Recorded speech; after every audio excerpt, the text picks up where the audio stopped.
Kamusta mga sir? So, meron naman nga tayong bagong nakitang access point na pwedeng gamitin sa ating Peace Wi-Fi. Then, ito nga siya, nasa akin dito.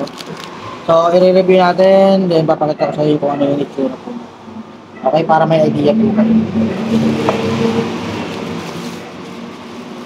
Pwede ba mga boss? So, isa lang yung kinuha ko kasi tatry ko lang naman sa Peace Wi-Fi. Then, titingnan ko yung performance niya. Kung okay ba, kung hindi ba siya pumibitaw.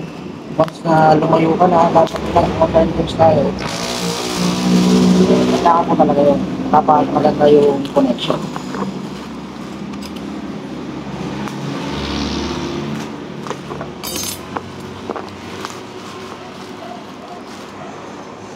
Ito po siya, idol. So, ito yung itsura ng box niya. Yan, makikita nyo dyan ay WeTech. Then, nandun po yung mga features niya. 24 volts lang po siya yung POV niya. Yan, makikita nyo po.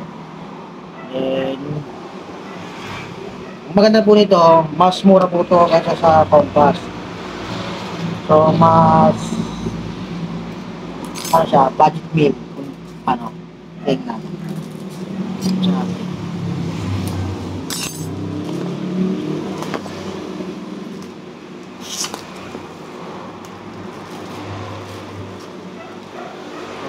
Pagbukas natin ng box. Sa pagbukas nyo ng box mga idol, so makikita nyo na po agad yung kanyang AP. So yan, may nakalagay po sa Kalitek. So dito po naman. Yan, meron po siyang PoE adapter. So kasama na po yung plug niya. So naka-direct po yung plug niya. Mayroon po siyang PoE, then yung LAN. Then yung kanyang antenna. Yan, so 5 dBi po siya.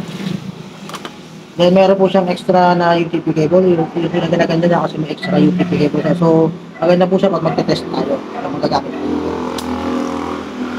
And kanyang, may kasama rin siyang cable tie. So meron siyang kasama ng cable tie na plastic. And yung kanyang user manual.